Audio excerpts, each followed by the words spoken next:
Screen पर एक marksheet देख रहे होंगे आप लोग, और ये मार्कशीट यूपीएससी टॉपर 2019 के प्रदीप सिंह की है।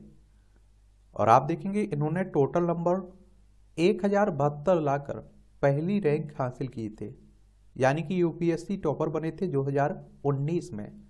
तो आज हम लोग इनकी मार्कशीट के बारे में, इनके नंबरों के बारे में बात कर लेते हैं। प्रदीप सिंह को आप लोग अपनी स्क्रीन पर भी देख रहे होंगे।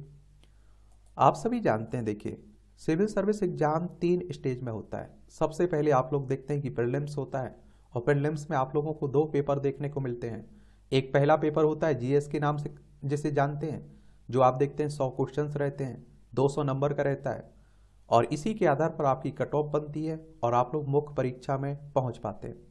दूसरा पेपर प्रीलिम्स का होता है सीसेट का, उसमें 80 प्रश्न रहते हैं, 200 नंबर का रहता है, और 80 प्रश्नों में से आपको 27 प्रश्न सही करने होते हैं, यानी कि 33% आप लोगों को 200 नंबर में से लाने होते हैं, क्वालिफाई हो जाते हैं आप लोग, यानी कि क्वालिफाई प्रवृत्ति का है पेपर सीसेट, याद रखिएगा।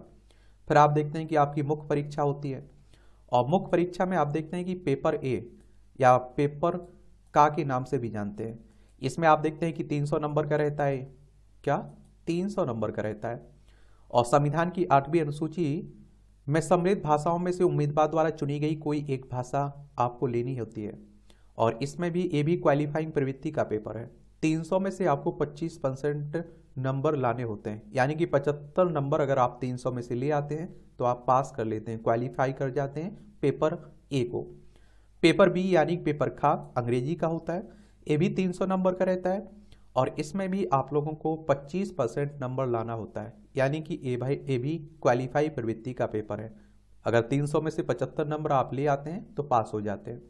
और जो फाइनल मेरिट लिस्ट बनती है ना, ये आप देखिए मुख्य परीक्षा की कट ऑफ बनती है, उसमें इसके नंबर नहीं जोड़े जाते, बस इसमें आपको पास होना होता है, पास होना अनिवार्य है, ये भी याद रखिएगा।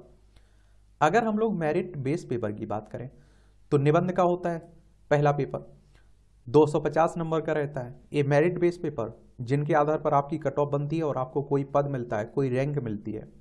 फिर आप देखते हैं कि सामान्य अध्ययन का पहला पेपर, सामान्य अध्ययन 1 250 नंबर का रहता है, सामान्य अध्ययन 2 250 नंबर का, सामान्य अध्ययन 3 250 नंबर का, सामान्य अध्ययन 4 ये 250 नंबर का। फिर आप लोग एक ऑप्शनल सब्जेक्ट चुनते हैं, मान लीजिए आपने इतिहास चुना है तो उसमें 2 पेपर होते हैं, पहला पेपर आपका 250 नंबर का, दूसरा पेपर भी 250 नंबर का रहता है।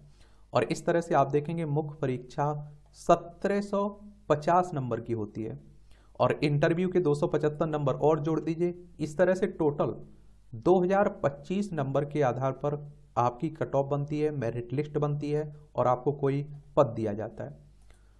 अब हम लोग प्रदीप सिंह की मार्कशीट के बारे में बात करें तो निबंध के नंबर में आप देखिए इनके कितने थे। निबंध के पेपर में 140 नंबर थे, कितने में से 250 नंबर का पूर्णांक है। और जीएस के पहले पेपर में 108 नंबर थे 250 नंबर में से। जीएस के दूसरे पेपर में 250 नंबर में से इनके 115 नंबर थे। जीएस के तीसरे पेपर में 250 नंबर में से इनके 101 नंबर थे, और जीएस के चौथे पेपर में 250 नंबर में से इनके 157 नंबर थे।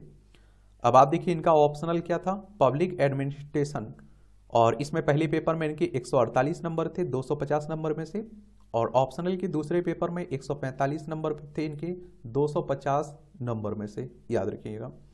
और इस तरह से आप देखिए 914 नंबर थे इनकी लिखित परीक्षा में, यानी कि आप समझ रहे हैं 1750 नंबर में से प्रदीप सिंह के मुख्य परीक्षा में कितने नंबर थे, 914 नंबर थे।